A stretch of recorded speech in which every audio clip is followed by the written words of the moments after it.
got rhythm, I got rhythm, I got rhythm, I got rhythm, I got rhythm, I got music, I got my God, who could ask for anything more? And I got daisies in green pastures, I got my God, who could ask for anything more? Oh, and trouble, my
I was raised in a house full of women that were the head of the household, that held the foundation together like a backbone. It is because of them I learned how to think on my own 2 feet. Their feet, usually swollen, were for double shifts. Their feet, usually swollen, for working graveyard hours. So I, the child they adopted, could live a normal life, learning lessons on organized sports teams.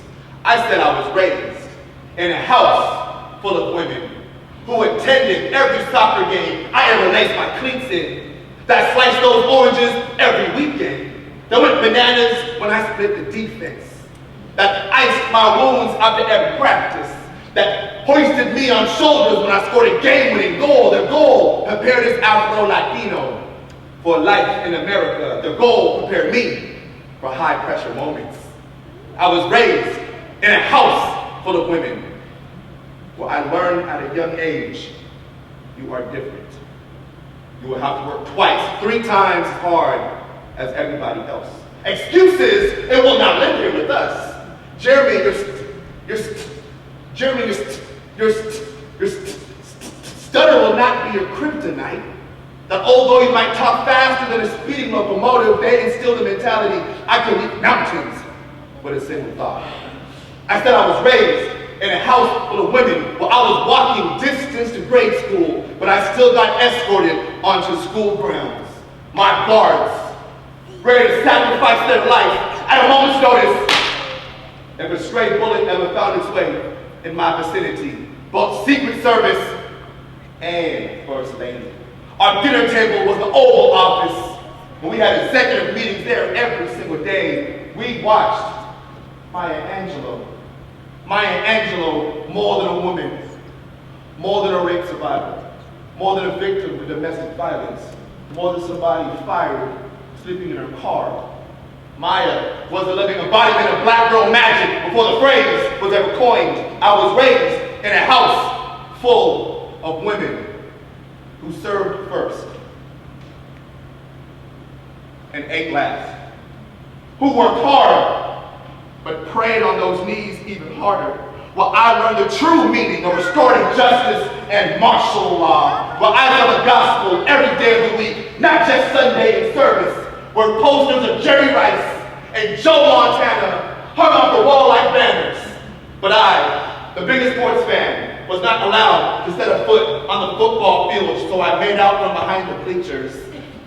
I said I was raised in a house full of women where wooden cabinets held more secrets than Tupperware. And no matter how hard you would dust for prints or find as organized as the shelves were, my family matters were messy. Where my abuela was victim to the hands of violence every day, risking her life for children who were told you're not worth, who were lined up every Friday night and brainwashed into thinking nobody would pay a nickel for them. My grandfather, who never had a hair on my head, was a veteran like his father before him, like my father, like my uncle, like my cousin. I come from a long line of men who serve our country and leave their honor on the battlefield. No wonder I had a hard time my whole life trusting a man or authority. I said I was raised in a house full of women who were the ones with the Purple Heart. I stood down to their command. Today I stand up for their rights. I salute them for every sacrifice I never knew about, but I knew they put food on the table, compassion in my broken heart, and a young boy who had no business making it past 18 to a 4-year university. I said I was raised in a house full of beautiful black women where I learned to embrace my masculine, and I learned to embrace my feminine. But I choose to lead with the latter, where fellowship was the only thing that ever kept me out of the footsteps of my father, away from the rival game, arm's distance from excuses, and a whole galaxy away from the myth that women need a man to survive. Thank you.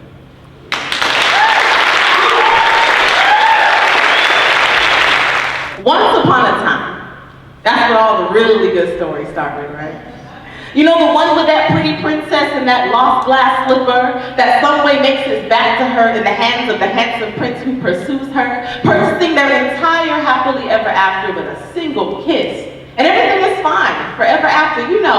The very best stories, they always rhyme, forever after, and ends with those wedding bell chimes, happily ever after, with no cracked paint, no ugly cries, no ugly faces. We do not want your ugly.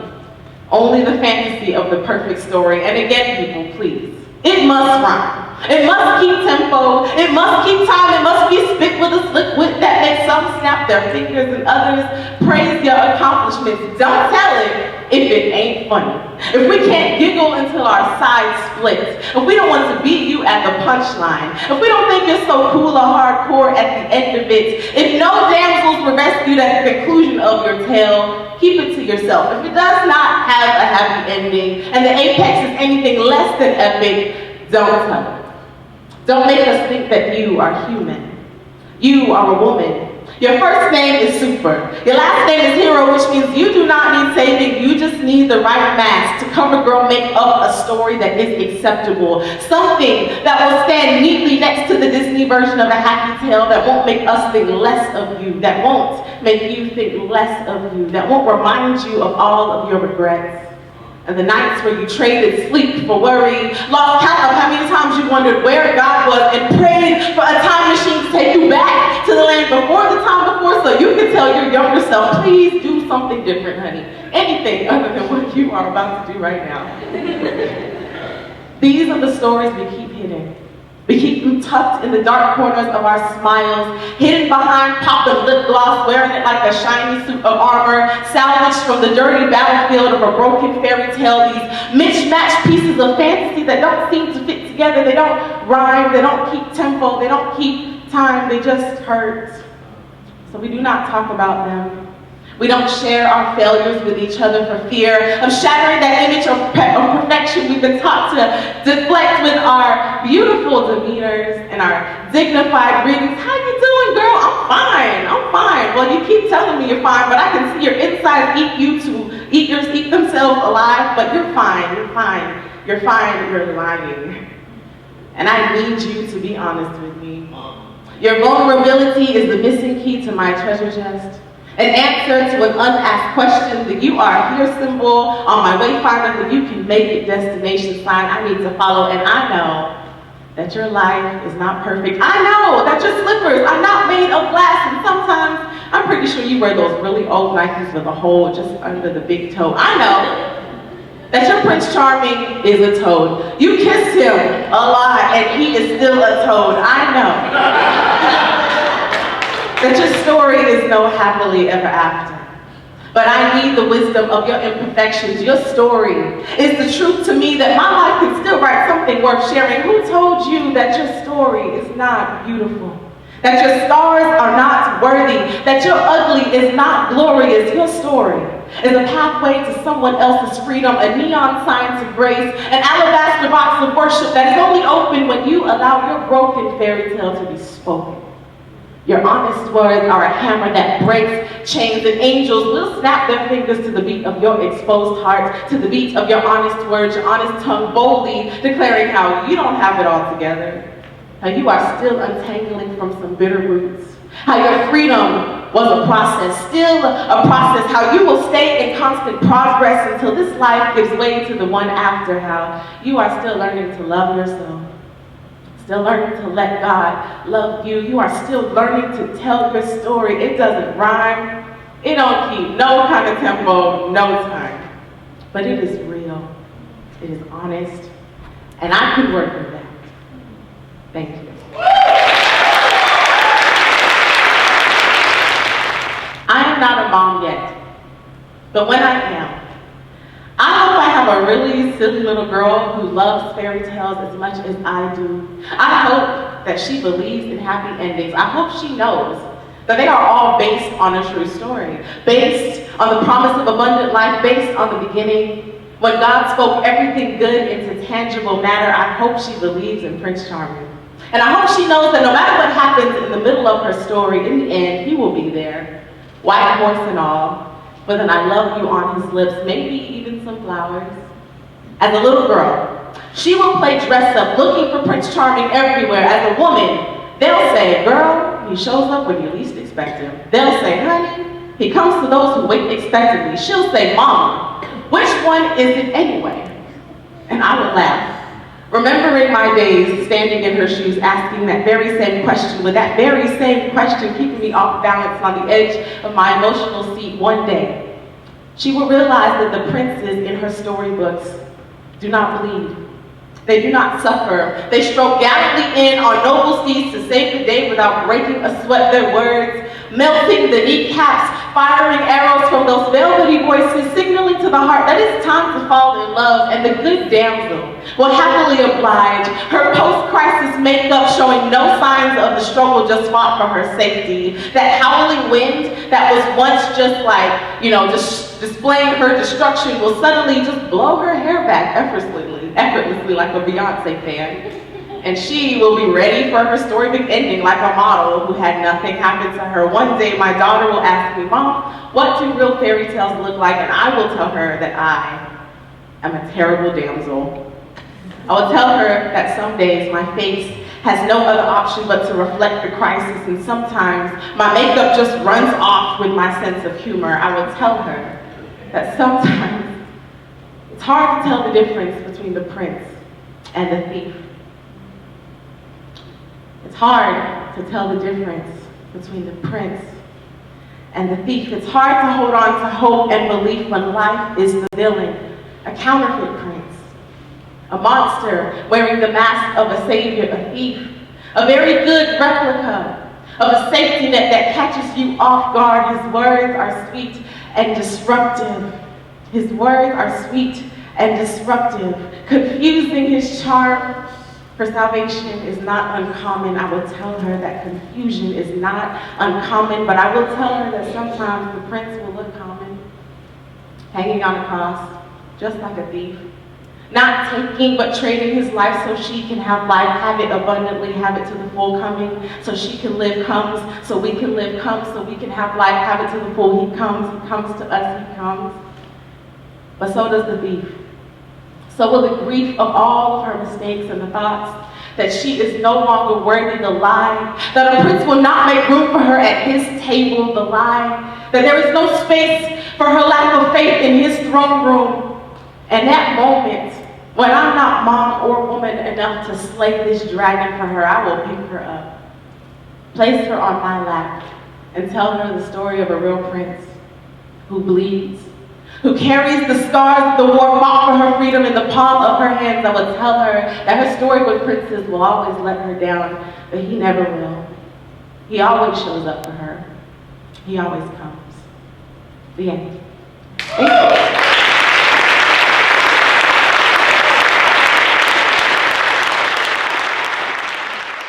Thank you.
Till I saw chains burn my feet.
Pain and grief.